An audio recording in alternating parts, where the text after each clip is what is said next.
함께 나눌 말씀 구약성경 사사기 14장 사사기 14장 8절에서 마지막 20절까지 말씀 함께 보도록 하겠습니다. 사사기 14장 8절에서 20절까지의 말씀 우리 한 절씩 교독하여 읽으시고 마지막 절 합독하여 읽도록 하겠습니다. 사사기 14장 8절에서 20절까지의 말씀 구약성경 386페이지 전에 있는 사사기 14장 8절에서 20절까지 말씀입니다. 읽겠습니다. 얼마 후에 삼손이 그 여자를 맞이하려고 다시 가다가 돌이켜 그 사자의 죽음을 본즉 사자의 몸에 벌떼와 꿀이 있는지라 손으로 그 꿀을 떠서 걸어가며 먹고 그의 부모에게 이르러 그들에게 그것을 드려서 먹게 하였으나 그 꿀을 사자의 몸에서 떠왔다고는 알리지 아니하였더라. 삼손의 아버지가 여자에게로 내려가매 삼손이 거기서 잔치를 베풀었으니 청년들은 이렇게 행하는 풍속이 있음이더라. 무리가 삼손을 보고 30명을 데려와서 친구를 삼아 그와 함께하게 한지라. 삼손이 그들에게 이르되 이제 내가 너희에게 수수께끼를 내리니 잔치하는 이래 동안에 너희가 그것을 풀어 내게 말하면 내가 배옷 30벌과 겉옷 30벌을 너희에게 주리라.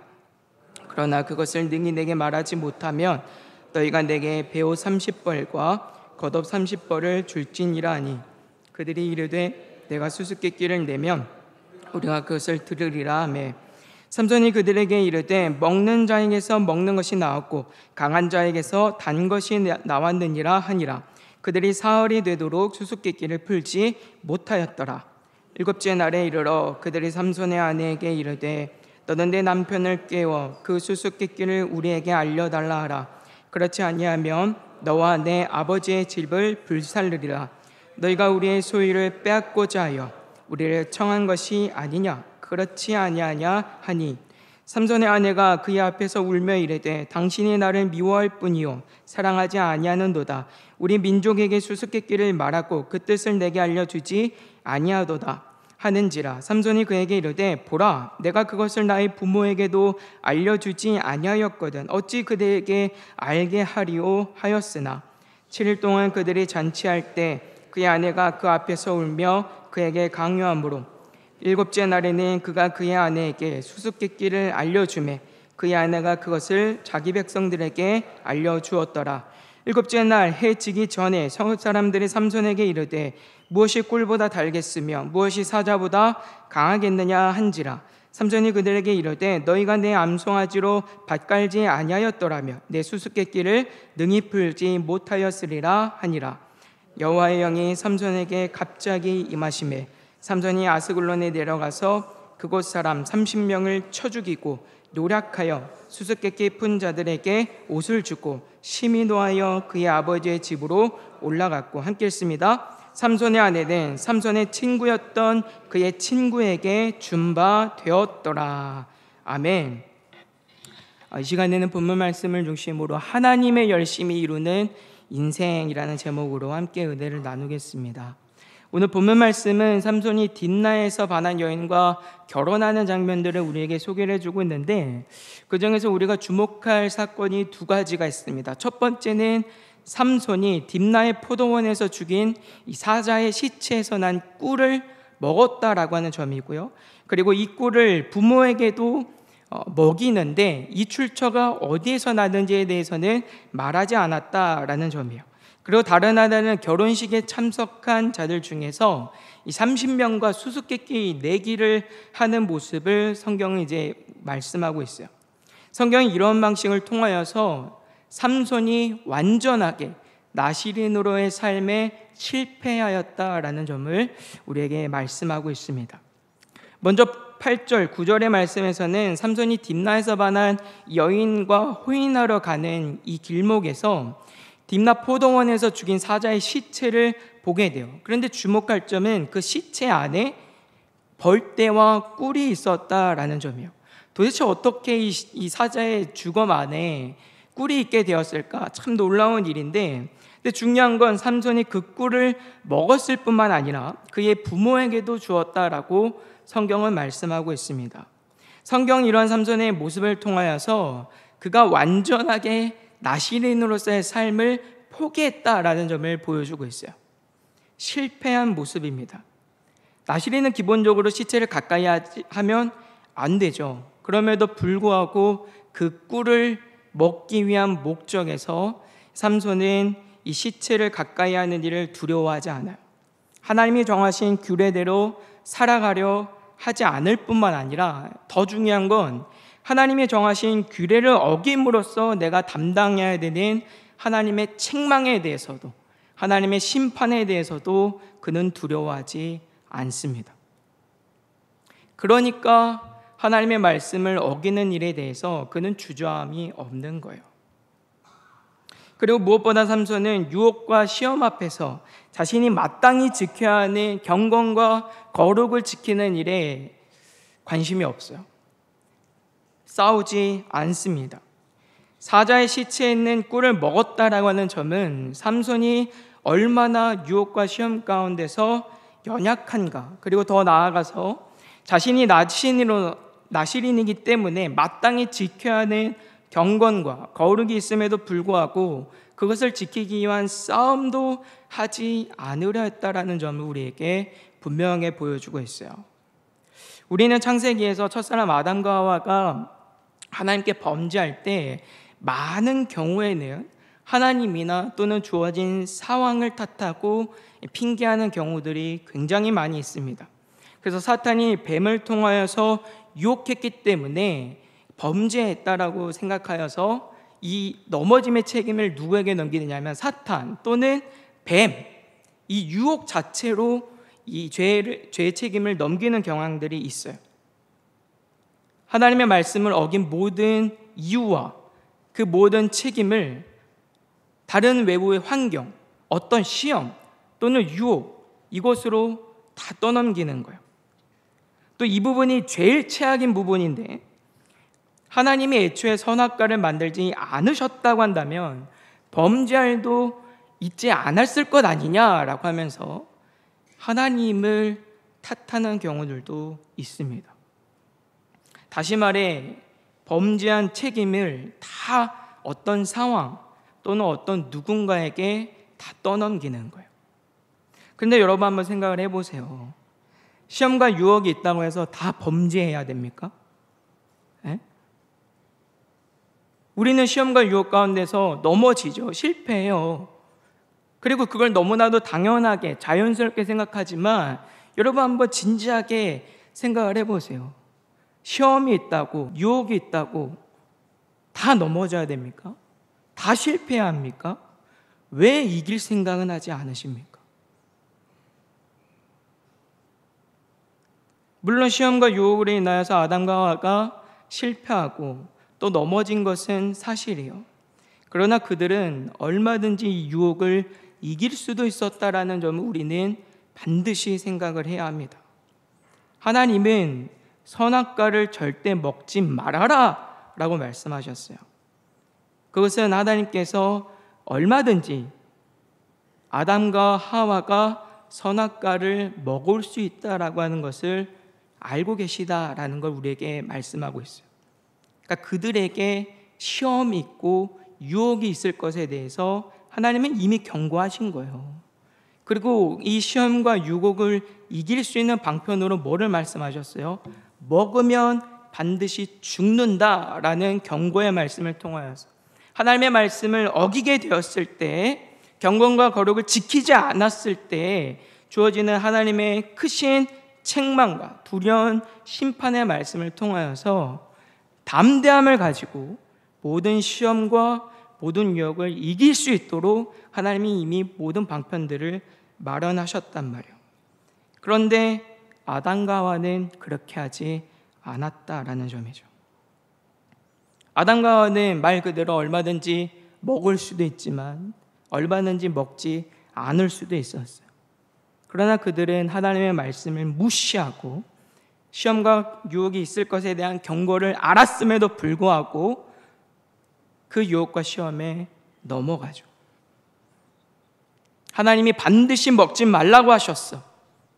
하나님이 이거 먹으면 반드시 죽는다고 하셨어 라고 그 말씀을 가지고 이 시험들을 이겨냈어야 되는데 그렇게 하지 않기로 선택한 거예요.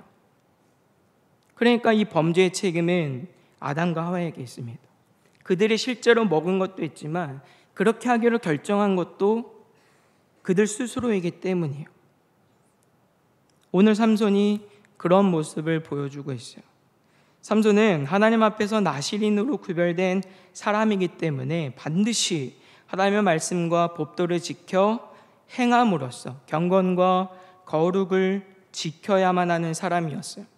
그리고 그것을 잃어버리게 되었을 때 어떻게 해야 되는지, 어떻게 다시 내가 정결 예식을 통하여서 하나님 앞에 새롭게 되어야 되는지, 이런 규례들에 대해서도 이미 아는 사람이죠. 그러니까 삼손은 유혹 앞에서, 시험 앞에서 그 유혹을 뿌리칠 수 있어야 됐어요. 말씀으로 이겨내야 했어요. 그런데 오늘 어떻게 합니까? 그 유혹과 시험 앞에서 너무나도 당연하게, 너무나도 익숙하게, 너무나도 자연스럽게 넘어지는 장면들을 성경 우리에게 보여주고 있어요. 그 유혹과 시험 앞에서 치열하게 갈등하고 싸우는 게 아니라 그렇게 하질 않아요. 그렇게 할 의지조차 오늘 성경은 보이고 있지 않습니다. 결국 이러한 태도는 삼손이 하나님 앞에서 완전하게, 그냥 실수가 아닌 거예요. 그러니까 이거 완전하게 나시인으로서 가져야 되는 경건과 거룩의 삶에서 실패했다라는 사실을 우리에게 가르쳐주고 있죠. 이어지는 말씀도 이런 삼손의 실패의 모습들을 그대로 보여주고 있어요. 10절 말씀해 보시면 삼손의 아버지가 여자에게로 이제 내려갑니다. 그리고 삼손이 거기서 잔치를 베풀었다라고 말을 하고 있는데, 특별히 여기서 주목할 점은 청년들은 이렇게 하는 풍속이 있었다라고 말씀하고 있는 점이에요. 이러한 말씀은 지금 삼손이 행하고 있는 결혼 예식이 이스라엘의 전통 혼례 방식이 아니라 블레셋의 혼례 방식을 따라서 치러지고 있다라는 점들을 우리에게 보여주고 있습니다. 그리고 여기서 잔치로 번역이 된 단어를 찾아보면 미시테라고 하는 단어가 사용이 되는데, 이 말은 마시다라고 하는 의미를 가진 동사 샤타라고 하는 단어에서 나온 말이에요. 그러니까 이 잔치는 어떤 성격을 가지고 있냐면 술과 함께 벌어지는 잔치였다라는 것을 우리에게 말씀하고 있고, 결국은 포도주와 독주를 삼손이 마셨다라는 것을 암시하고 있는 내용입니다. 이 또한 나시린의 규례에서는 철저하게 엄격히 금지된 일이지만 삼손은 개의치 않고 범죄하고 있는 것을 성경은 말씀하고 있어요. 결국 삼손에게는 나시린으로 살아가고 싶은 의지가 전혀 없습니다.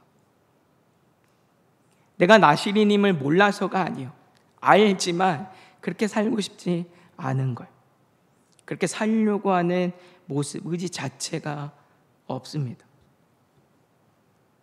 하나님 앞에서 하나님이 주신 경건과 거룩의 삶을 지키고 하나님이 구별하여 주신 하나님의 백성과 세상에 죄악된 사람들과의 이 구별된 자의 모습을 가지고 살아가려는 그런 의지가 없어요. 오히려 삼손은 보다 더 적극적으로 세상에 동화되어서 세상에 즐기는 쾌락과 세상에 주는 즐거움에 흠뻑 빠져서 동화되어 살아가고 있는 모습을 우리에게 보여주고 있습니다.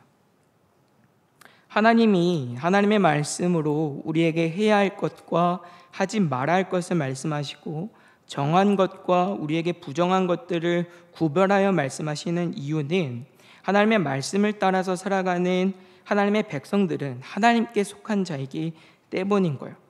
우리는 그런 삶의 방식을 통하여서 내가 세상에 속한 자가 아니라 하나님께 속한 자다라는 이 정체성을 드러내는 것이고요.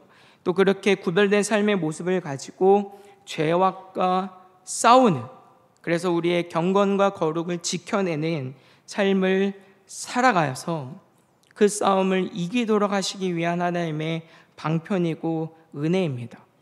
그런데 지금 삼손은 그 삶의 모범으로 부름받았음에도 불구하고 그렇게 살아가질 않고 있어요.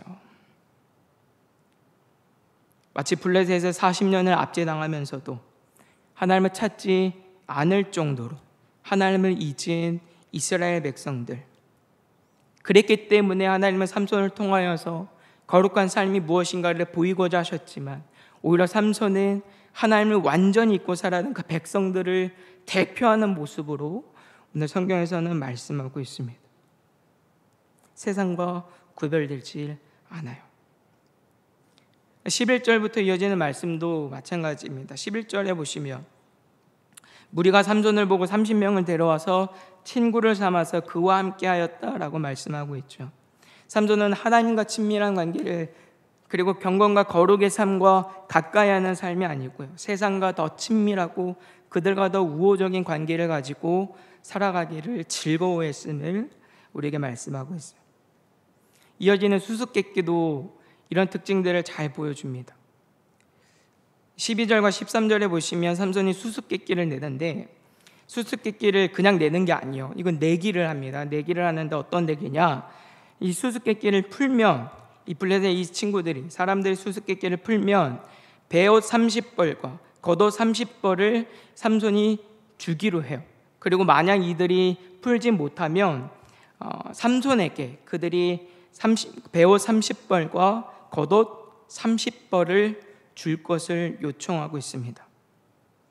이것은 삼손이 굉장히 의도적인 목적에서, 유익을 얻고자 하는 목적에서 이런 내기 형식을 제안했다라고 하는 것을 보게 되는데, 근데 이 안에 삼손이 얼마나 비열하고 얼마나 치사한지 우리가 보게 돼요. 14절에 삼손이 어떤 수수께끼를 냅니까? 먹는 자에게서 먹는 것이 나오고 강한 자에게서 단 것이 나왔다. 이게 뭐냐? 이제 이렇게 물어보는 거예요. 근데 여러분, 이게 무엇입니까?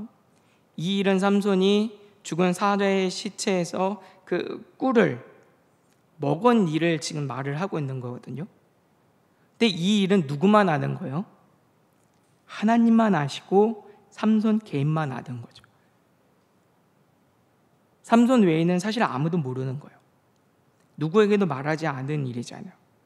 그러니까 이 문제는 사실상 풀 수 없는 문제를 낸 거예요. 그러니까 여기에는 어떤 의도가 있습니까? 내가 반드시 이득을 취한 목적에서 아무도 풀 수 없는 문제를 의도적으로 냈다라고 우리가 볼 수 있는 거죠. 그러니까 삼손이 얼마만큼 탐욕적인가, 그리고 자신의 이득을 취하기 위한 목적에서 얼마나 비겁할 수 있고, 얼마나 비열할 수 있고, 얼마나 치사할 수 있는가, 그 죄악된 성경 그대로를 우리에게 보여주고 있어요. 자신이 이득을 취할 수만 있다고 한다면 삼손은 어떤 비열한 일도 가리지 않습니다. 과연 이 일이, 과연 이 결정이 하나님 앞에서 내가 할 만한 일인가? 하나님 보실 때 어떻게 바라보시는가? 여기에 대한 고민은 전혀 없습니다. 그냥 내가 이득을 취할 수만 있다고 한다면 수단과 방법을 가리지 않고 자기가 하고 싶은 모든 것들을 그냥 해버리는 삼손의 모습을 보여주고 있어요. 그리고 나타나는 블레셋 사람들의 모습도 이 삼손이 가지고 있는 비열함과 이 더러움과 다르지 않는 모습임을 우리에게 말씀하고 있습니다. 삼손의 질문을 들은 사람들이 답을 찾지 못하니까 어떻게 하냐면 삼손의 아내를 협박을 해요. 15절입니다. 일곱째 날에 이르러 그들의 삼손의 아내에게 이르되 너는 내 남편을 깨어 그 수수께끼를 우리에게 알려달라 하라. 그렇지 아니하면 너와 내 아버지의 집을 불사르리라. 너희가 우리의 소유를 빼앗고자 하여 우리를 청한 것이 아니냐? 그렇지 아니하냐니. 아멘. 삼손의 아내에게 수수께끼의 답을 알려주지 않으면 그 이 여인뿐만 아니라 그 여인의 가족들, 그 모두를 다 해야 할 것이다. 지금 그렇게 말을 합니다. 그리고 이 일은 정당하다라고 지금 말해요. 왜냐하면 답을 알려주지 않으면 이 여인이 삼손과 동조하여서 자신들로부터 어떤 이득을 취하기 위하여서 자신들을 의도적으로 속인 일이기 때문에 이 일에 대해서 우리는 마땅히 보복할 수 있다라는 논리를 가지고 지금 협박을 하고 있는 거예요. 결국은 삼손의 아내가 이 삼손을 보챕니다. 그리고 이 유혹을 삼손이 이기지 못하고 결국은 다 알려주게 되고 이 내기는 삼손의 패배로 끝이 나는 것을 오늘 성경은 말씀하고 있어요. 여기에 지금 나타나는 삼손과 블레셋 사람들의 모습의 다른 점은 무엇입니까? 자신의 이득을 취하기 위해서 어떤 비열한 일도, 어떤 광폭한 일도, 어떤 난폭한 일도 가리지 않고 수단과 방법을 다 택하여 살아가는 블레셋 사람들이나 삼손이나 다르지 않음을 성경은 말씀하고 있어요. 그만큼 삼손의 삶은 하나님 앞에 거룩한 나실인의 삶으로 부름받았음에도 불구하고 그 삶을 전혀 살아내지 못한, 그 삶에 있어서 완전하게 실패한 인생을 성경 우리에게 말씀하고 있습니다. 이어지는 이 내용에서도 우리가 이런 대목을 잘 보게 되죠. 삼손이 내게 지인 이후에 한 일이 무엇입니까? 순수하게 자기가 약속한 대로 그들에게 어떤 보상을 지급하는 게 아니에요. 오히려 분을 내죠. 너희가 내 아내를 이용하여서 절대 풀 수 없는 문제를 풀었다 라고 하면서 이 일에 대한 보복으로서 아스글론이라고 하는 지역에 내려가서 30명을 쳐 죽였다라고 지금 성경은 말씀하고 있어요. 그리고 그들로부터 노략해서 약탈해서 그 빼앗은 물건을 가지고 이 사람들에게 내게 이긴 사람들에게 보상을 주고 떠나갔다라는 모습들을 성경은 말씀합니다. 자기가 한 비열함은 생각하지 못하고 자기가 갖고 있는 악함에 대해서는 생각하지 못하고 오히려 상대방의 불의에 대해서 분노하고 억울해하는 삼손의 모습을 오늘 성경은 말씀하고 있어요. 마치 오늘 아침 예배 때, 오전 예배 때 내 눈 속에 있는 들보는 못 보면서 다른 사람에 있는 가시만 보고 살아가는 그런 어리석은 삶의 모습을 삼손이 보여주고 있습니다. 결국 그는 세상 사람들과 똑같은 성정을 가진 사람이었고요. 그리고 이러한 삶의 태도는 그가 나실인으로서 하나님 앞에서 완전하게 실패했다라고 하는 사실들을 말씀하고 있어요. 사랑하는 여러분, 오늘 말씀이 삼손의 완전한 실패를 우리에게 보이고 있는 이유는 어디에 있을까요? 왜 성경은, 왜 하나님은 오늘 삼손이 행한 그 모든 일들 속에서 그가 행한 모든 악한 일들, 그가 하나님 앞에 실패한 이 완전한 실패들을 드러내고 계시는 것일까요? 삼손을 책망하기 위해서일까요? 그도 아니면 이 말씀을 통하여서 우리를 책망하시기 위해서 하나님이 이 말씀을 하고 계시는 것일까요? 아니에요. 하나님께서는 삼손의 이런 완전한 실패를 통하여서 우리를 도우시는 하나님의 은혜가 우리에게 왜 절대적으로 필요한가를 말씀하기 위해서 오늘 삼손의 완전한 실패의 모습들을 우리에게 보이고 계세요. 삼손은 태어나기 전부터 나실인으로 부름받았지만 오늘 그의 실패는 그 스스로는 단 한순간도, 단 조금도 나실인으로 살아갈 수 없음을 보여주고 있습니다.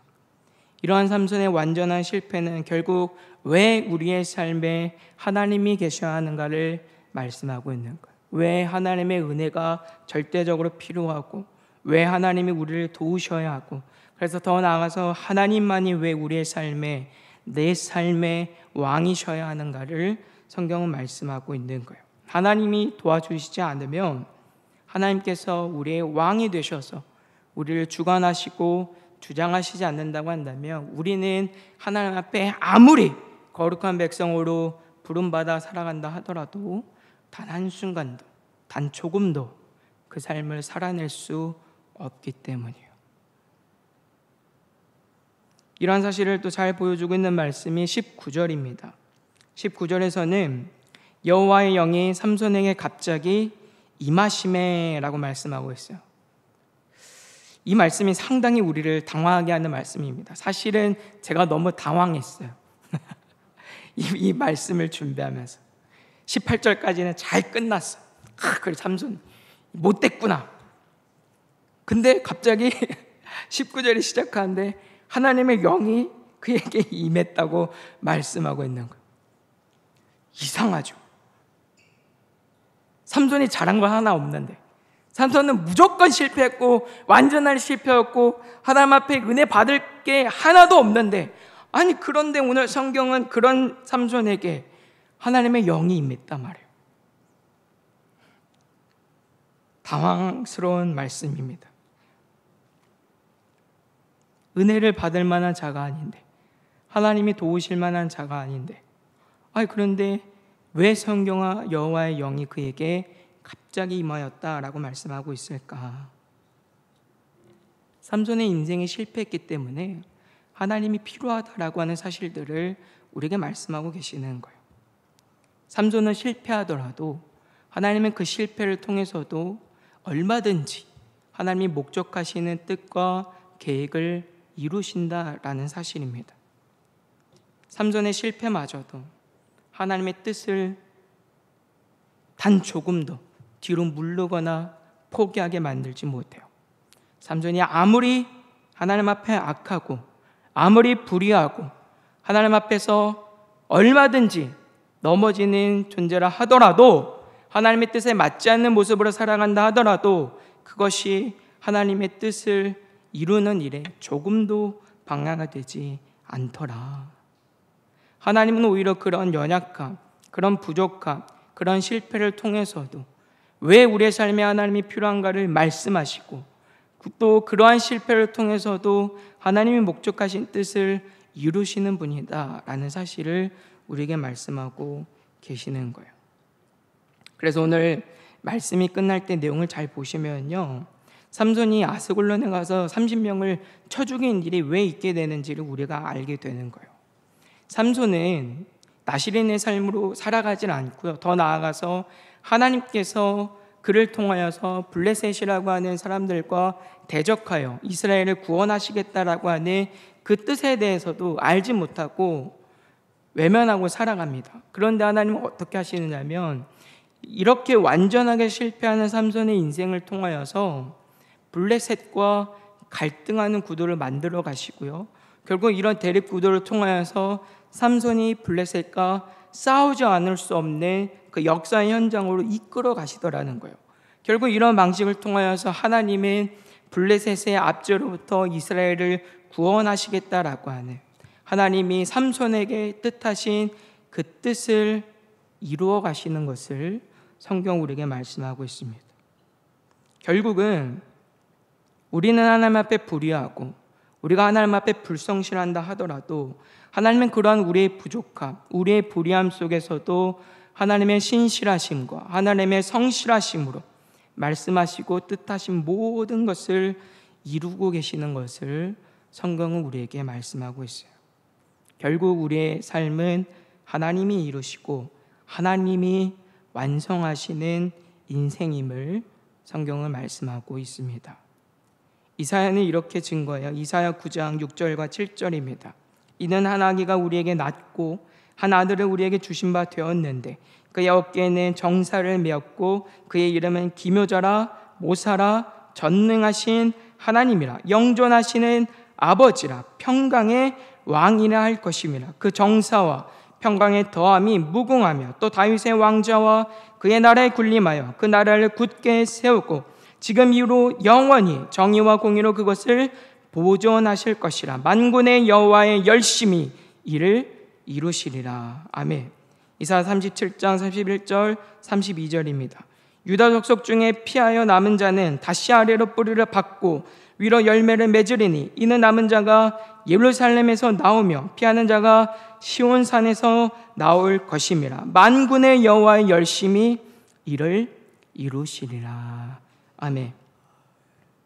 이사야의 이런 말씀은 남유다의 멸망과 회복을 말씀하실 때 주신 말씀이죠. 하나님의 이런 말씀을 통하여서 역사 가운데서는 바벨론의 포로로부터 회복도 말씀하시며 결국은 하나님으로부터 완전하게 죄인된 모습으로 살아갈 수밖에 없는 그 하나님의 백성들을 다시 거룩하게 하시고 하나님의 순결한 백성으로 이루실 것에 대해서 말씀하고 계세요. 그리고 이 말씀은 말씀하신 대로 예수 그리스도를 통하여서 성취가 된 내용이죠.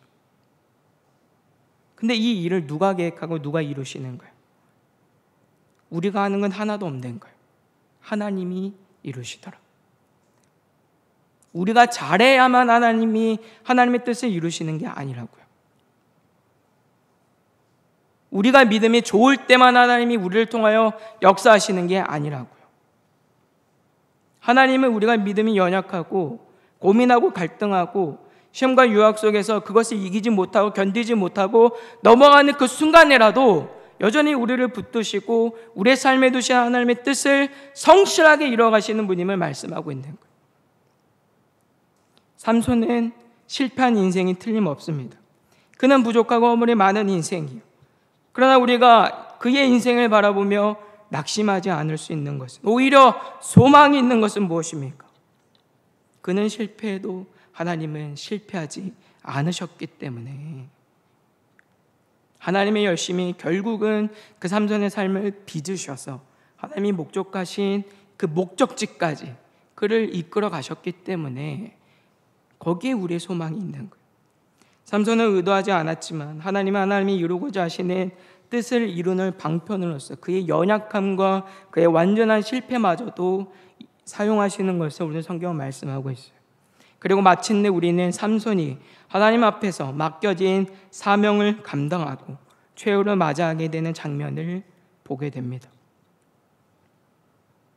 결국 오늘 나타나는 삼손의 실패는 왜 하나님이 우리에게 필요한가? 왜 하나님이 우리의 왕이 되셔야 하는가? 라는 사실과 함께 우리는 실패하더라도 하나님이 우리의 삶을 이루어 가시기 때문에 소망이 있다는 사실을 우리에게 말씀하고 있어요. 오늘 살아가는 저 여러분들에게 이 말씀이 큰 위로와 소망이 될 줄 믿습니다. 오늘 말씀에 등장하는 삼손을 보시면 우리 중에 누가 삼손보다 더 나은 삶을 살고 있다라고 자신할 수 있겠습니까? 이미 내 삶이 삼손 아닙니까? 내가 보고 싶은 것을 보고 먹고 싶은 것을 먹고 시험과 유혹이 있을 것을 우리 주님을 이미 예고하셨고 말씀하셨고 견디라 말씀하시지만 우리는 우리의 삶에 마주치는 모든 유혹과 시험 앞에서 작아 보이는 그 문제들 속에서도 이리 불면 이리 가고 저리 불면 저리 가는 인생을 살아가고 있지 않습니까? 갈등하고 고민하고 치열하게 내가 오늘 어떻게 하나님의 말씀대로 살아낼 것인가에 대한 다짐이 아니라 이리 유혹하면 이렇게 유혹당해서 이렇게 시험당하면 이렇게 시험당해서 믿음의 자리를 포기하고 살아가고 있지는 않은가? 그리스도인의 정체성을 잃어버리고 경건과 겨울룩을 지키기 위한 부단히 애씀과 싸움이 아니라 적당히 불편하지 않을 정도로 세상과 타협하고 세상과 양보하고 하나님의 자리를 내어주고 어쩌면 삼손과 같이 아니 보다 더 적극적으로 세상과 동화되어 살아가고 있지는 않은가? 그래서 내가 정말 하나님께 속한 자인지 세상에 속한 자인지 구별되지 않는 모습으로 살아가고 있지 않은가 생각을 해봐야 돼요. 나 스스로도 자신할 수 없는 내 믿음, 내가 정말 그리스도인이라 할 수 있을까? 내가 정말 하나님 앞에서 이 믿음 가지고 내가 하나님의 자녀다라고 자신 있게 말할 수 있을까라는 끊임없는 의심과 그 두려움 속에서 또 그리고 세상을 살아갈 때 내가 이것을 살아가지 않으면 이것을 포기하게 되면 내가 살면서 겪어야 되는 어려움들이 있어서 시험이 있어서 환난이 있어서 하나님의 말씀대로 담대히 살아가기보다 그 작은 기회들 그 작은 위기의 순간들을 넘어가기 위해서 다 포기하고 살아가고 있지는 않은가? 그러나 그런 우리에게도 소망은 있습니다. 그렇게 스스로 자신할 수도 없는 엉터리처럼 보이는 우리의 삶이기 때문에 우리에게 하나님의 은혜가 필요한 것이고 하나님이 우리에게 은혜를 주셨기 때문이죠.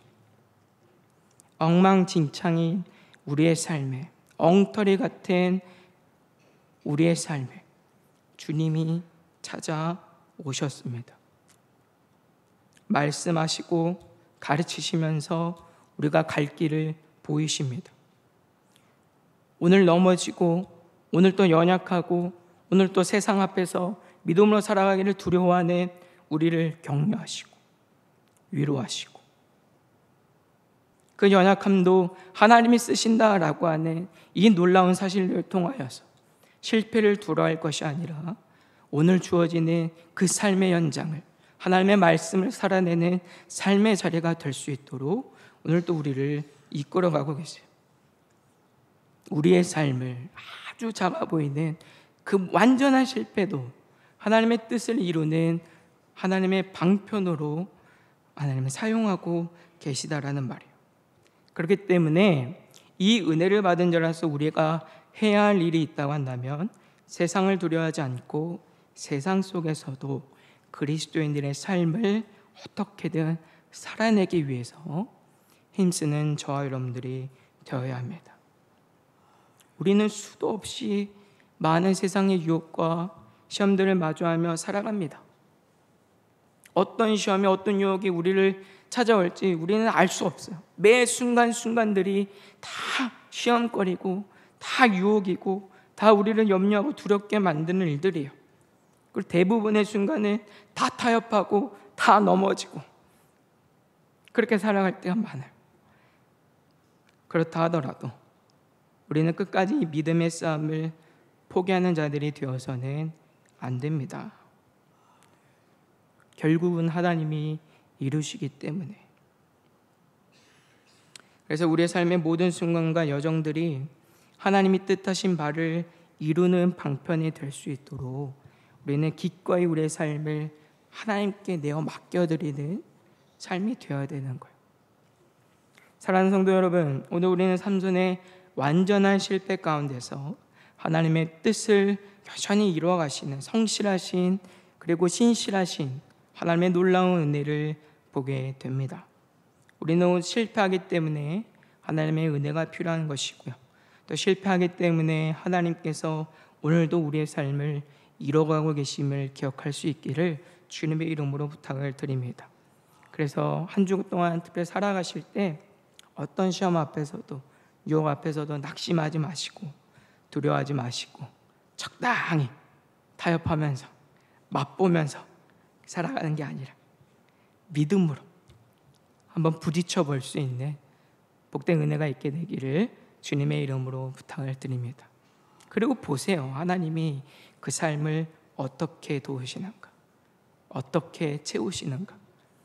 그래서 정말 하나님의 살아계심을 누리며 살아가는 복된 우리의 삶이 될 수 있기를 주님의 이름으로 소망합니다.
함께 나눈 하나님의 말씀 야고보서 5장 12절 한 절입니다.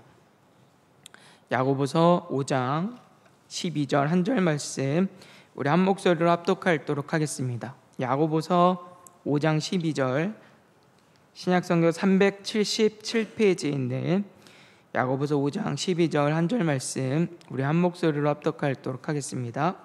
시작. 내 형제들아 무엇보다도 맹세하지 말지니 하늘로나 땅으로나 아무 다른 것으로도 맹세하지 말고 오직 너희가 그렇다고 생각하는 것은 그렇다 하고 아니라고 생각하는 것은 아니라 하여 정죄 받음을 면하라. 아멘. 이 시간에는 본문 말씀을 중심으로 진실함과 신실함으로 라는 제목으로 함께 은혜를 나누겠습니다. 우리는 지난 시간 이 땅에서 경험하는 어떤 어려움 그리고 어떤 고난, 억울함이라고 하더라도 끝까지 인내하는 믿음이 되어야 함을 생각했습니다. 야고보는 이 땅의 고통이 영원한 것이 아니고 주님이 다시 오실 그날에 끝날 것이며 또 주님께서 이제 곧 가까이 오실 때가 가까웠기 때문에 또 주님께서 인내하게 하실 그 은혜를 기대하고 사모하는 마음으로 끝까지 인내하는 믿음을 가져야 한다라고 우리에게 설명합니다. 그리고 오늘 본문에서 야고보는 맹세에 대한 경고를 우리에게 주고 있어요. 먼저 야고보는 교회와 성도들을 향하여서 어떤 것으로도 맹세하지 말 것을 말합니다. 야고보는 하늘이나 또는 땅이나 그 외에 다른 어떤 것으로도 맹세하지 말아라 우리에게 경고하고 있는데 여기서 특별히 무엇보다라고 하는 이 표현을 통해서 맹세하지 않는 이 일이 어떤 일보다도 가장 우선순위에 있음을 우리에게 설명을 해주고 있어요. 굉장히 우리에게 중요하다라고 하는 사실이죠. 그리고 이 맹세하지 않는 일이 성도들에게 있어서 얼마나 그리고 매우 중요한가를 설명해주고 있는 부분들이 있는데 야고보가 다른 얘기들을 할 때 하늘로나 땅으로나 그리고 아무 다른 곳으로도 이제 이렇게 표현을 하고 있지 않습니까? 근데 이때 무엇으로나 또는 무엇으로도 이렇게 번역이 된 말이 메테라고 하는 단어예요. 근데 이 메테라고 하는 단어가 연속해서 3번 사용이 되면 금지의 의미에 있어서 최상의 그 강조를 하는 효과를 가진다고 합니다. 그러니까 오늘 야고보가 무엇으로도 하지 말아라 이제 이런 부분들을 3번에 연거푸어서 강조하고 있다라고 하는 것은 맹세하는 일에 대해서 그리스도인들이 교회와 성도들이 얼마나 철저하게 엄격하게 절대로 하지 말아야 되는지를 잘 보여주고 있는 대목이죠. 따라서 야고보는 맹세하는 일에 대해서 철저하게 해야 됨을 경고함과 동시에 우리가 이렇게 맹세를 하지 말아야 되는 이유에 대해서도 이렇게 말을 하고 있어요. 정죄받음을 면하기 위해서다라는 말이에요. 12절 마지막 단락에서 야고보는 어떤 일에 있어서 맹세하지 말고 그렇다고 생각하는 것에 있어서는 그렇다, 아니라고 생각하는 것에 있어서는 아니다 이렇게 말을 하라라고 설명합니다. 그리고 정죄받음을 면하라라고 우리에게 말하고 있어요. 이 정죄받음이라고 하는 것은 무엇입니까? 누구로부터 받는 정죄입니까? 하나님으로부터 받는 정죄입니다. 우리가 계속해서 말씀을 살펴왔지만 우리는 누군가를 판단하거나 그래서 누군가를 정죄할 만한 자격도 실력도 능력도 없는 사람들이요. 그렇기 때문에 오늘 본문에서 정죄받음을 면하라 라고 하는 것은 하나님으로부터 주어지는 정죄를 피하기 위해서 우리는 맹세하지 말아야 할 것에 대해서 설명을 하고 있습니다. 그러니까 결국 오늘 말씀도 앞서서 인내도 하나님의 심판이라고 하는 주제 안에 다뤄졌던 것처럼 오늘 맹세하지 말 것에 대해서도 하나님의 심판이라고 하는 주제 안에서 다뤄지고 있는 것을 우리가 보게 돼요. 그러니까 마지막 때를 살아가는 성도들에게 있어서 하나님의 심판의 날을 기다리는 성도들에게 있어서 맹세하지 말아야 한다라고 하는 것은 굉장히 중요한 덕목이다라고 성경 우리에게 말씀하고 있는 거예요. 그렇다고 한다면 오늘 성경이 말씀하신 대로 우리는 아무 것에라도 맹세하지만 않으면 되는 것일까요? 아니죠. 우리는 여기서 더 깊은 의미들을 생각을 해봐야 되는 거예요. 왜 야고보는 그러면 이 맹세를 하지 말아라, 무엇으로라도 하지 말 것에 대해서 우리에게 지금 전달하고 있는가?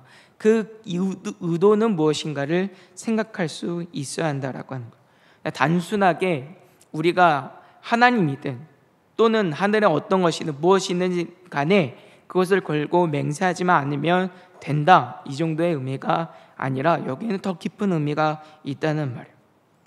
마지막 때를 살아가는 성도들에게 있어서 중요한 덕목, 그것은 하나님을 닮은 진실함과 신실함이 그 삶과 믿음에 있어야 한다라는 말입니다. 사실 오늘 야고보가 하고 있는 말은 처음 한 말이 아니에요. 이 말은 이미 우리 주님께서 경고하신 말씀이죠.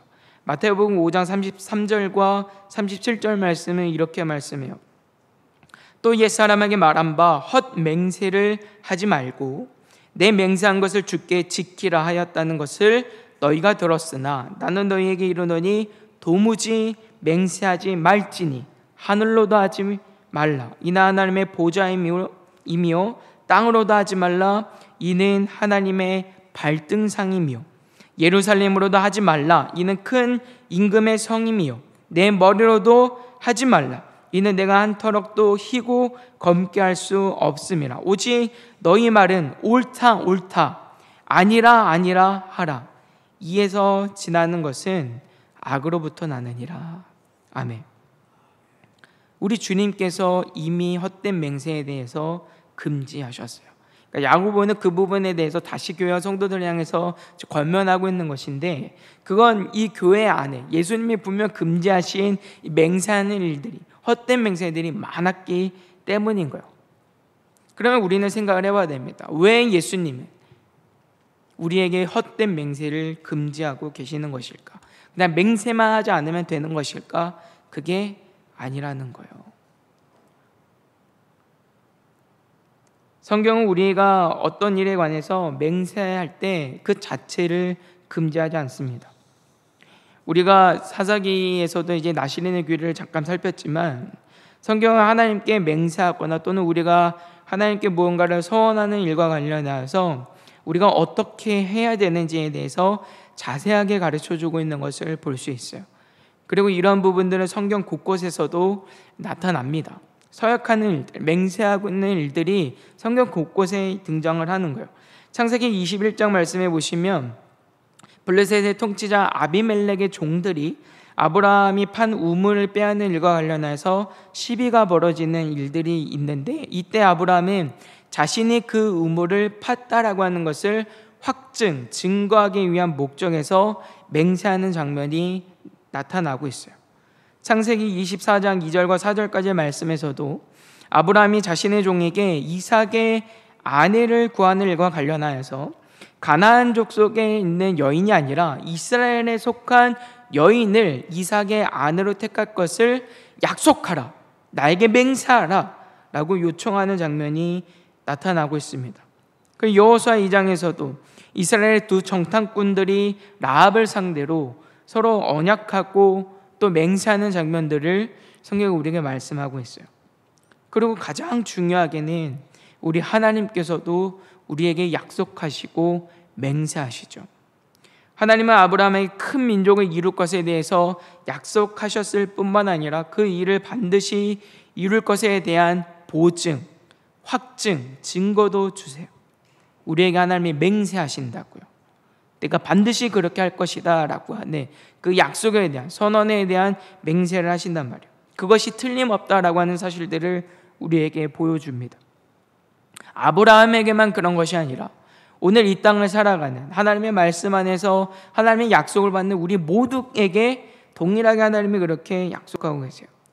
이런 점에서 보면 우리 주님께서, 그리고 오늘 야고보가 맹세를 금지하는 이유는 우리가 맹세하는 일 그 자체를 금지하거나 또는 그 일 자체가 우리에게 대단히 나쁘기 때문에 말하고 있는 건 아니라는 거예요. 그렇기 때문에 오늘 말씀을 우리가 살필 때 그냥 내가 맹세만 하지 않으면 되는구나 라고 그렇게 생각할 수가 없다고요. 여기에는 그럼 특별한 의미, 분명한 의도가 있구나를 우리가 생각할 수 있는 거예요. 그러면 여기서 그러면 금지하고 있는 것은 무엇인가를 생각해야 되는데, 그것은 우리가 지키지 못할 약속, 우리가 지키지 못할 맹세, 우리가 지키지 못한 서원은 하지 말 것에 대해서 우리에게 금지하고 있다는 것을 생각해야 합니다. 성경은요, 맹세하는 일 그 자체를 금지하지 않아요. 그렇지만 그 맹세는 반드시 지켜져야 할 것에 대해서 우리에게 말씀하고 있어요. 그래서 만약 우리가 지키지 못할 것 같으면 맹세를 하지 말아야 합니다. 이게 지금 야고보가 그리고 예수님께서 우리에게 맹세를, 어떤 것으로도 맹세를 금지하시는 가장 중요한 이유예요. 우리 하나님은 말씀하신 그 모든 약속들을 다 이루시고 다 지키십니다. 하나님은 무엇 하나 실수 없이, 실패 없이 약속하신 모든 것들, 맹세하신 모든 것들을 다 이루시는 분이에요. 그렇기 때문에 우리는 하나님을 진실하시다, 신실하시다, 그렇게 고백을 하는 거예요. 그러나 우리는 그렇지 못하다라는 사실이죠. 맹세할 때 그 순간에 그 맹세에 대해서 우리가 진심일 수 있어요. 사실일 수 있어요. 그러나 문제는 그것을 우리가 다 지키지 못한다는 게 문제라는 말이에요. 그래서 하나님은 이 부분은 너무나 잘 아시기 때문에 우리에게 하나님 앞에서 또는 사람들의 관계 속에서 맹세를 어떻게 해야 되는가, 서원은 어떻게 해야 되는가, 이런 부분도 말씀하시지만 그것을 지키지 못할 경우에는 또 어떻게 해야 되는가에 대해서도 우리에게 가르쳐주고 계시는 것을 보게 됩니다. 나시린의 규례만 보더라도 그렇잖아요. 하나님 앞에서 내가 나시린으로 살겠다고 다짐하고 맹세하지만 그렇게 살지 못할 수 있다고요. 하나님이 그걸 너무나 잘 아세요. 그러니까 하나님이 어떻게 하십니까? 우리가 나시린으로 살아가지 못할 때, 그것을 실패했을 때, 그때는 어떻게 다시 거룩해지고 정결해질 수 있는지에 대한 정결 예식에 대해서도 같이 말씀을 하신단 말이에요. 그리고 우리가 하나님 앞에 무언가를 서원했을 때도 마찬가지죠. 내가 하나님 앞에 무엇을 하겠습니다, 다짐하고 이런 맹세라고나 할 때, 만약 그 일을 지키지 못할 때는, 또는 내가 그 서원한 그 부분들을 물러야 할 때는 하나님께서 어떠한 제사 방법을 통하여서 그 서원을 물러야 하는지도 가르쳐 주세요.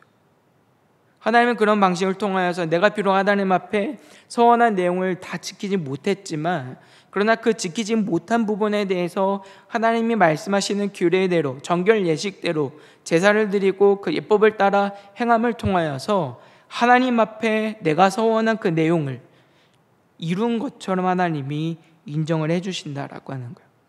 그러니까 이 여기서 제일 중요한 포인트는 무엇이냐면, 하나님은 맹세한 일에 대해서는 우리는 반드시 지켜야 된다라고 말씀하고 있는 거예요. 내가 지키지 못할 것 같으면 맹세하지 않아야 된다라고 하는 말이죠. 그러니까 하나님께서 이런 부분을 말씀하시는 건, 내가 맹세를 할 때 그 맹세에 대해서 내가 할 수도 있고 안 할 수도 있구나, 그런 식으로 생각할 게 아니라 오히려 내가 맹세해야 하는 부분은 반드시 지켜져야 되는 부분이기 때문에 거기에 대한 무게감을 가지고 책임감을 가지고 내가 무언가를 맹세하더라도 고민과 진중함을 가지고 내가 정말 이 맹세를 지킬 수 있는가에 대한 고민을 가지고 할 수 있어야 된다라고 하는 거예요. 그러니까 여기서 우리에게 요구하시는 부분들이 뭐예요? 하나님께서 우리에게 요구하시는 중요한 삶의 태도는 진실해야 된다라고 하는 거예요. 그냥 말하고 끝, 이게 아니에요. 뱉었으면, 내가 무언가를 말을 했으면 그건 내가 반드시 지켜야 된다고요. 그러니까 여기에 대한 진실함, 그리고 반드시 지키는 그 신실함, 마치 하나님께서 우리에게 그러하듯이 우리도 하나님과 같이 어떤 일이든, 하나님과의 관계에서든 사람과의 관계에서든 진실하고 신실한 사람이 되어야 된다라는 것을 하나님께서 이 맹세와 서원의 내용들을 통하여서 우리에게 말씀하고 계시는 거예요. 그렇기 때문에 오늘 예수님도 이 맹세에 대해서 금지하시는 이유가 여기에 있는 것이죠. 그냥 지키지 못할 것 같으면 하지 말아라 라는 거예요.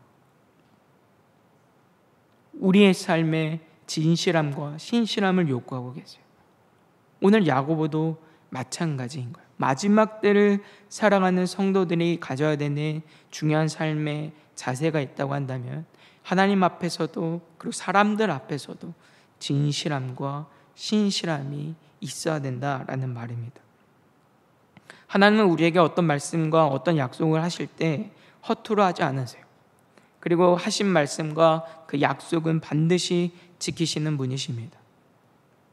그러나 우리는 다 지키지 못한단 말이에요. 그렇기 때문에 우리가 무엇을 할 때는 내가 할 수 있는 범위 안에서, 그 범위를 넘지 않은 그 안에서 최선을 다하여서 살아가는 자세를 가지고 진실하고 신실한 사람들이 되어야 되는 거예요.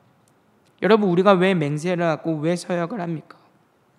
그것이 내가 한 말이 참되다라고 하는 것, 진짜다라고 하는 것, 이것을 보증하고 사실로 나타내 보이기 위함 아닙니까? 결국 내가 당신을 믿을 만한 증거를 서로가 요구를 하는 것이죠. 이것은 기본적으로 서로가 서로를 믿을 수 없고 신뢰할 수 없다라고 하는, 서로가 거짓되었다라고 하는 것이 전제가 되는 것을 우리에게 말씀하고 있는 거예요. 그런 상황 속에서 하나님께서 함부로 맹세하지 말아라 라고 말씀하시는 부분은 이 땅이 얼마나 거짓된 세상인지 알고 그 거짓된 세상 속에서 우리가 살아갈 때 그리스도인들이라고 한다면, 하나님의 백성이라고 한다면 우리는 진실하고 신실한 다름을 가지고 살아갈 수 있어야 함을 말씀하고 있다는 말이에요.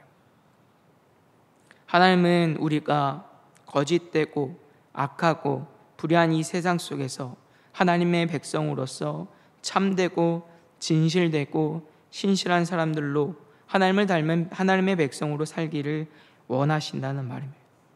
그러니까 한 말은 반드시 지키고 지키지 못할 말은 하지 않아야 한다라고 우리 주님이 말씀하고 있는 거예요.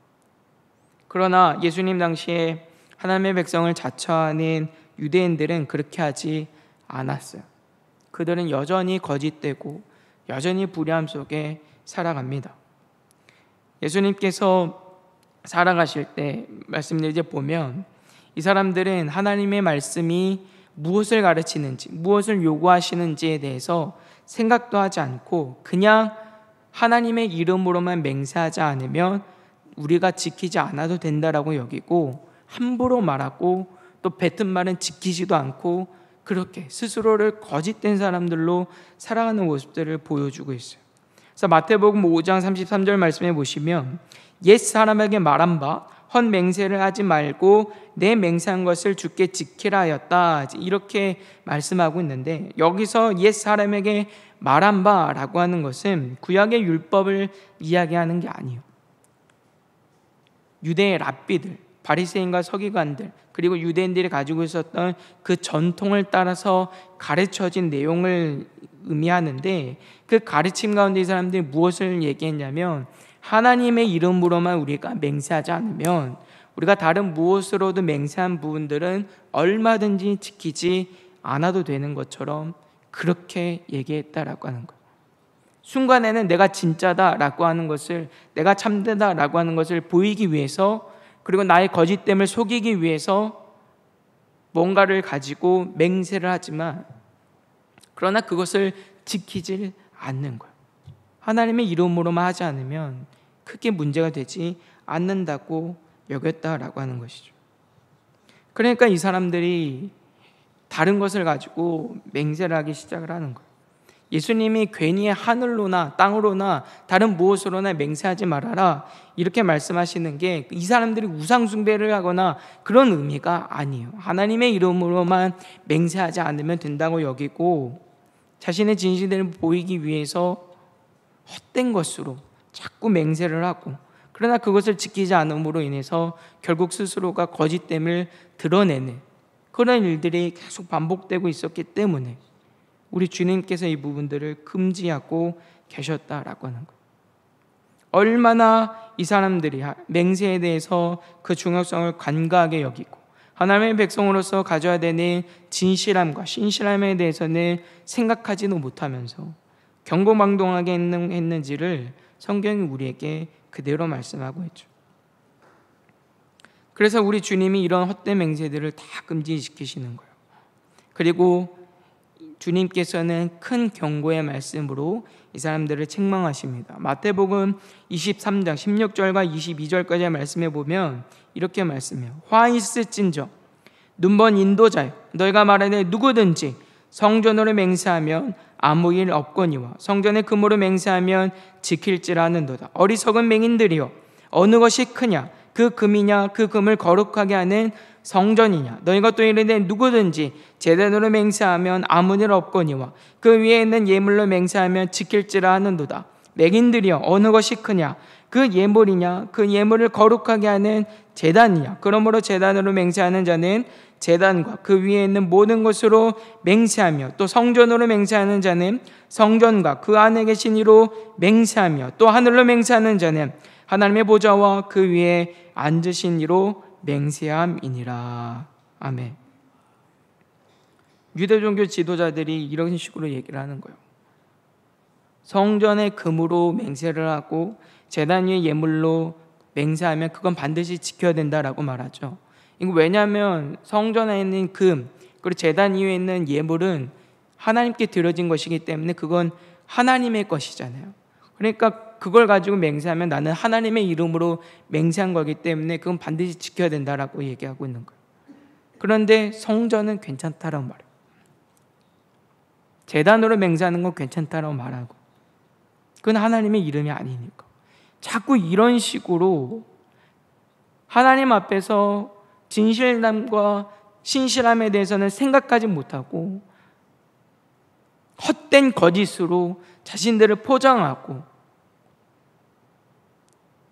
그렇게 살아가는 모습들을 성경이 우리에게 말씀하고 있어요.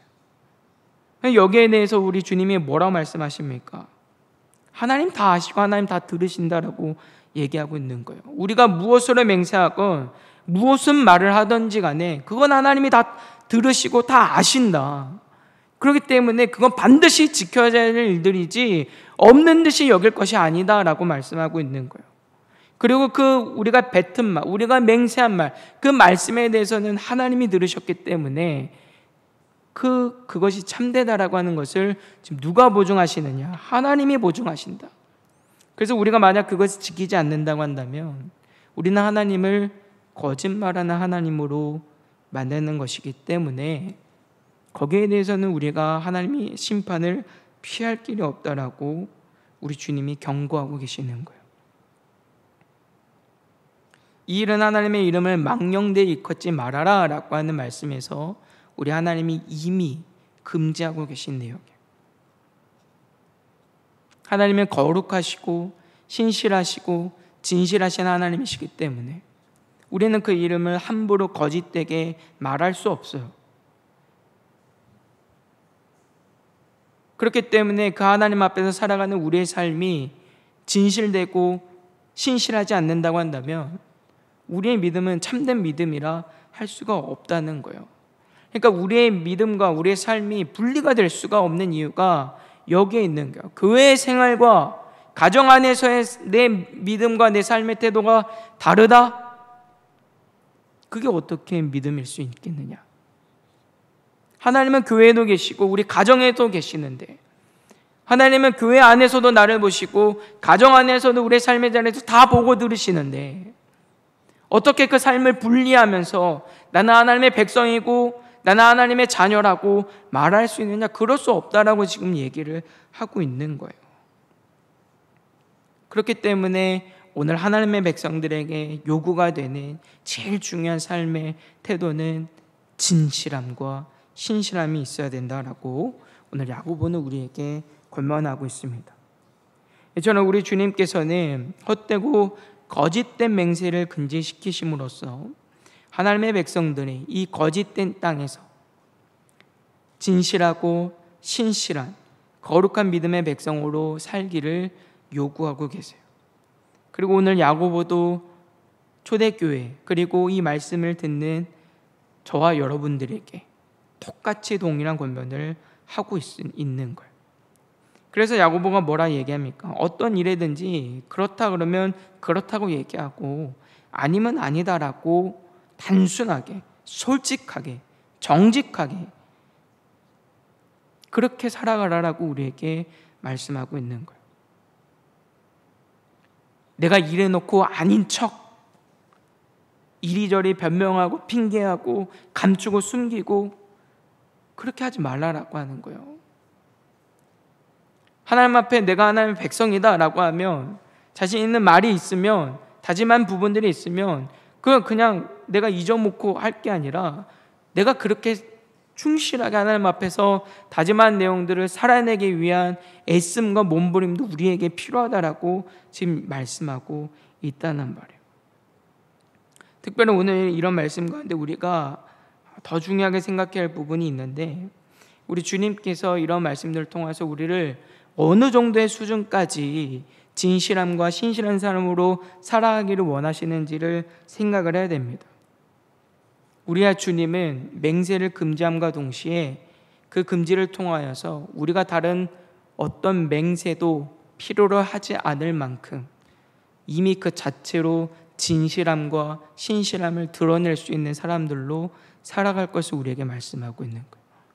내가 굳이 무언가를 가지고 보증하고 맹세하고 확증해야지만 내 진실함이 드러나지 않아도 그런 거 없이도 이미 내 말투 하나, 행동 하나, 눈빛 하나, 내 삶의 모든 순간순간들이 그것만으로 진실하다, 신실하다 드러나야 된다라고 성경은 말씀하고 있는 거예요. 우리가 어느 정도의 수준까지 거룩한 삶을 살아가야 하는지를 성경은 우리에게 말씀하고 있어요.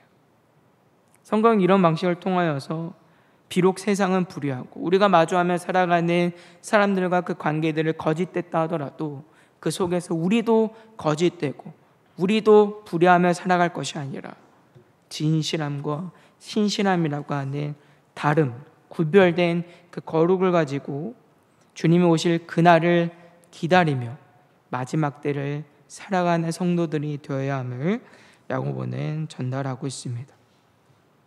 사랑하는 성도 여러분, 오늘 우리는 맹세하지 말라라고 하는 이런 말씀을 통해서 그리스도인으로서 그리고 마지막 때를 살아가는 성도로서 주님이 오실 그날까지 우리는 진실하고 신실한 사람들이 되어야 함을 교훈받습니다. 이 말씀을 잘 기억하셔서 오늘을 살아가는 우리의 삶이 거짓으로 점철된 삶이 아니라 헛된 것으로 가득 찬 삶이 아니라 불의로 가리워진 삶이 아니라 주님을 닮은 진실과 신실함으로 하나님을 드러낼 수 있는 복된 은혜가 있게 되기를 주님의 이름으로 소망합니다. 특별히 초대교회 당시 문제가 다른 어떤 것보다도 시급한 문제로 여겨졌던 것처럼 오늘을 살아가는 우리도 마찬가지임을 기억하시길 바랍니다. 오늘날 그 많은 교회와 성도들이 세상 속에서 이러한 다름을 갖지 못하고 살아갑니다. 세상에 동화되어 살아가면서 결국은 세상의 손가락질과 질타를 당할 수밖에 없는 형편을 오늘 우리는 마주하고 있어요. 우리 안에, 교회 안에 진실함이 없고 신실함이 없기 때문이에요. 한 입으로 두 말하는 것은 물론이고 하나님의 말씀대로 살기를 외면하고 세상 속에서 자신의 유익을 얻기 위해서라면 갖은 편법과 불법을 자행하면서도 그 마음에 찔림 없이 살아가는 모습들이 있어요. 이런 일들은 교회와 성도들에게도 큰 상처이지만 세상에서 살아가는 사람들에게도 얼마나 큰 실망이 되는지 우리는 마주하고 있는 거예요. 우리가 진실하지 않을 때, 우리가 갖춰야 되는 신실함을 잃어버릴 때 얼마나 교회가 우리 믿음에 어려움을 당할 수 있는지 우리는 경험하고 있다는 말입니다. 그렇기 때문에 우리는 더더욱 하나님 앞에서 뿐만 아니라 세상 앞에서 우리가 살아가는 그 삶 속에서 누구보다도 진실한 사람으로, 신실한 사람으로 살아갈 수 있어야 합니다. 하나님의 말씀 앞에서만 진실할 게 아니요, 그건 당연한 것이고요. 하나님의 말씀에도 우리가 진실하기 때문에 우리는 우리의 삶의 자리에서도 진실해야 해요. 가장 높고 가장 완벽한 그 하나님의 법, 그 하나님의 말씀도 따라 살아가는 우리인데 어떻게 그것보다 못한 세상의 법과 규칙을 어기며 살아갈 수 있겠어요? 우리가 도덕적이고 우리가 다른 누구보다 윤리적이어서가 아니에요. 더 나은 사람이라서가 아니에요. 똑같은 죄인이에요. 하지만 우리는 하나님의 말씀을 따라 살아가는 사람들이잖아요. 그렇다고 한다면 누구보다도 우리는 세상에 말하는 법칙과 규칙도 다 철저하게 지키며 살아갈 수 있는 그 모범들이 되어야 되는 거예요. 또 어떤 일을 하더라도 여행이나 또는 다른 것을 말할 게 아니라 학업이며 학업, 직장이며 직장, 어떤 곳에서든지 필요한 일에 대해서, 맡겨진 일에 대해서 누구보다 최선을 다하고 땀 흘리고 수고할 수 있는 사람들이 되어야 돼요. 소위 성공을 위해서 또는 개인의 이득을 위해서 남들이 다 한다고 나도 불의하며 살아갈 것이 아니고 정직하게, 성실하게 주어진 자리들을 살아낼 수 있는 사람들이 되어야 한단 말이에요. 물론 우리도 실패할 수 있고 실수할 수도 있습니다. 우리도 똑같은 사람이기 때문이에요. 그러나 중요한 사실은 우리는 계속해서 반복적으로 그 자리에만 머물러 있지 않을 수 있는 사람들입니다.